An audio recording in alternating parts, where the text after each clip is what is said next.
ये चित्र वर्ष 1962 का है। दावा किया जाता है कि इस चित्र में इंदिरा गांधी अपने गहने भारतीय सेना को दान कर रही हैं।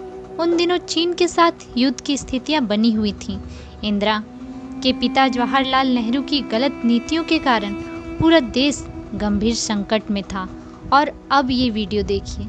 जिस समय भारतीय सेना को हथियार, गोला बारूद की आवश्यकता थी, उस समय नेहरू सरकार ने विज्ञापन के रूप में ऐसे कई वीडियो बनाए जिन्हें उन दिनों सिनेमा घरों में दिखाया जाता था। इन विज्ञापनों में दावा किया जा रहा था कि पूरे देश की महिलाएं सैनिकों के लिए स्वेटर बुन रही हैं, रक्तदान कर रही हैं और अपने सोने के गहने सरकारी कोष में जमा करवा रही हैं। इन विज्ञापनों और प्रधानमंत्री की बेटी को गहने देते देख भारत में बहुत सारे लोग भावुक हो उठे। उन्होंने भी अपने पुरखों की कीमती गहने दान करने आरंभ कर दिए। डिफेंस इंडिया फंड के नाम से चलाए गए इस अभियान में कुल 22 करोड़ रुपए नगद और अन्य वस्तुओं के रूप में जुटे थे। धन संग्रह का यह अभियान अभी आरंभ हुआ था कि चीन ने युद्ध विराम की घोषणा कर दी। युद्ध बंद होने के बाद यह धन कहां और कैसे खर्च हुआ, कभी किसी को पता नहीं चल पाया। कुछ वर्ष पहले ही शोध संस्था ऑब्जर्व रिसर्च फाउंडेशन के एक फॉलो ने दावा किया कि भारतीयों ने युद्ध के नाम पर जुटाए गए सोने के गहने आज भी रिजर्व बैंक के खजाने में पड़े हुए हैं। चीन युद्ध जिन क्षेत्रों में हो रहा था वहां 0 डिग्री से कम तापमान होता है। विज्ञापनों में जो स्वेटर दिखाए गए थे वैसे वे सैनिकों के किसी काम के नहीं थे। सोने के लिए गांधी परिवार की हवस असली दृश्य वर्ष 1975 में आपातकाल के समय देखने को मिला। तब इंदिरा गांधी ने राजस्थान और मध्य प्रदेश समेत देश भर के कई राज घरानों पर छापे मरवाए थे।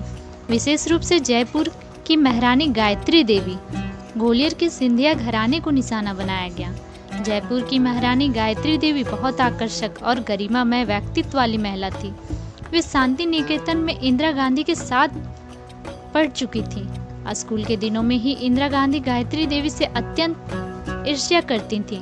पत्रकार खुशवंत सिंह ने लिखा है कि इंदिरा गांधी एक आत्ममुग्ध महिला थी। उन्हें अपने से सुंदर कोई स्त्री कभी सहन नहीं होती थी। गायत्री देवी भी इसी का शिकार बनी। कहते हैं कि देश भर में राजाओं का प्रिपर्श बंद करने का निर्णय भी इंदिरा गांधी की इस ईर्ष्या का परिणाम था। इंदिरा गांधी का संदेह था कि गायत्री देवी के पास बहुत सारे सोने के गहने हैं। इंदिरा के आदेश पर जयपुर में पूरे महल की तलाशी कराई गई। बताते हैं कि जयगढ़ किले को पूरी तरह से खुदवा डाला था, लेकिन कुछ विशेष नहीं मिला। छापेमारी के अंतिम दिन राज परिवार से संबंधित मोती डुंगरी महल के तहखाने में 800 किलो सोना मिल गया। वो सोना वहाँ पर रखा है, इसकी जानकारी राज परिवार के सदस्यों को भी नहीं थी। यह सारा सोना सरकार ने जब्त कर लिया।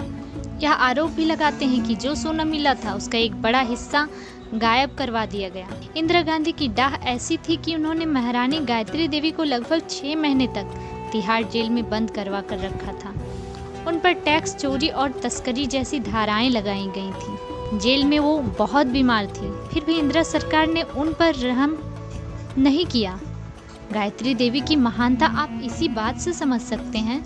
जब संजय गांधी की विमान हादसे में मृत्यु हुई तो उन्होंने सांत्वना व्यक्त करने के लिए इंदिरा गांधी को फोन किया, लेकिन इंदिरा गांधी उनसे बात तक करने से मना कर दिया।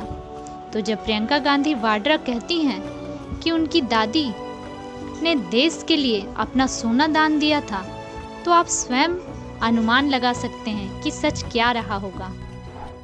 55 सालों के लिए कांग्रेस की सरकार रही है। किसी ने आपसे सोना छीना, आपके मंगलसूत्र छीने। इंदिरा गांधी ने अपना सोना, जब जंग हुई थी, अपना सोना देश को दिया। 55 सालों के लिए कांग्रेस की सरकार रही है। किसी ने चीन युद्ध के लिए सोना देने का ड्रामा या सोने के लिए राजघरानों पर अत्याचार, यह सारी घटनाएं नेहरू गांधी परिवार और उसके वारिसों की मानसिकता को बताती है। कुछ प्रश्न हम भारत के लोगों पर भी खड़े होते हैं। हमने ऐसे परिवार और उनकी पार्टी को इतने दशकों तक अपने सिर माथे पर बिठाए रखा। देर से ही सही उनका माया जाल टूट रहा है, लेकिन आज भी वह अपनी खानदानी परंपरा को छोड़ने को तैयार नहीं।